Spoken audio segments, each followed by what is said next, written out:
క్రీస్తునందు ప్రియ దేవుని పిల్లారా, ఈ రోజున ఆలోచనాత్మక సందేశం. పుట్టుకకు ముందు యేసు ఉనికి పరలోకంలో లేదు. దేవుని యొద్ద దేవుని దూతలు మాత్రమే ఉంటారు. వారే దేవుని యొక్క సేవకులు. వాక్య భాగంలోనికి వెళ్దాం. ఆదాం పాపం చేశాడు. ఆ పాపం మూలంగా దేవుని యొక్క సన్నిధి దూరమైంది. ఆయన చేసిన పాపం ద్వారా సర్వ ప్రపంచంలో ఉన్న మానవులందరికీ సంక్రమించింది మరణం. మానవుడైన ప్రతి వాడు, రక్తమాంసాలు కలిగిన ప్రతి వాడు క్రీస్తుతో సహా మరణించక తప్పదు. రక్తమాంసాలు కలిగిన వాడు ఎవడు కూడా దేవుడు కాడు. పాపం జరిగిన సందర్భంలో దేవుడు వారికి కృపను అనుగ్రహిస్తున్నాడు. ఎలా? ఒక రాబోయే కాలంలో ఒక కన్యక ఒక కుమారునికి జన్మనిస్తుంది. అతడు అతని ద్వారా సర్వ ప్రపంచంలో ఉన్న మానవులందరినీ రక్షిస్తాను అన్నట్టుగానే అబ్రహాముకు దేవుడు వాగ్దానం చేశాడు. నీ సంతానము అంటే క్రీస్తు ద్వారా అందరికీ ఆశీర్వాదిస్తాను, నీతిమంతులుగా తీర్చిదిద్దుతాను. అలాగే ఇస్సాకుతో, అలాగే యాకోబుతో, అలాగే దావీదుతో దేవుడు వాగ్దానం చేశాడు.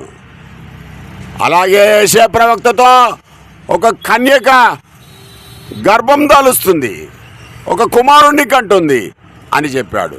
అన్నట్టుగానే లూకా రాసిన సువార్త 2:7 ప్రపంచ దేవుని గొర్రె పిల్లకి ఒక కన్య జన్మనిచ్చింది. సర్వ మానవాళి కొరకు దేవుడు పుట్టించిన ఆ సందర్భంలో పరలోకము నుండి ప్రభుదూత మరియు పరలోక సైన్యం అంతా కూడా భూమి మీదకి వచ్చి దేవునికి మహిమ చెప్పారు. భూమి మీద ఆయనకి ఇష్టలైన వారందరికీ కూడా దేవుని యొక్క కృప ఉంటుంది అని తెలియజేశారు. ఏమర్థమవుతుంది ప్రియమైన దేవుని బిడ్డలారా? ఎక్కడ కూడా యేసువునికి పరలోకంలో లేదు అన్నట్టు అర్థం కావట్లేదా?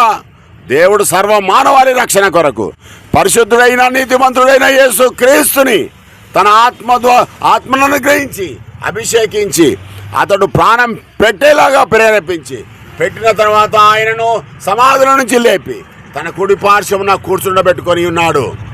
రెండవసారి క్రీస్తును పంపిస్తాడు. ఎవరైతే నీతిమంతులుగా క్రీస్తు రక్తంలో కడగబడిన వారు ఎవరైతే ఉన్నారో వారందరికీ కూడా దేవుడు నిత్య జీవం క్రీస్తు ద్వారా అనుగ్రహిస్తాడు. ప్రేమైన దేవుని బిడ్డలారా, ఈ వాక్యం తప్ప వేరే ఏ వాక్యం తీసుకొని వచ్చినా ఎవరి మాట కూడా వినొద్దు, భ్రష్టులైపోవద్దు. ఎవరైతే దొంగ బోధలు చేస్తున్నారో వారందరికీ భ్రష్ట మనసును దేవుడే అనుగ్రహిస్తున్నాడు కనుక వారి మాటను వినకండి.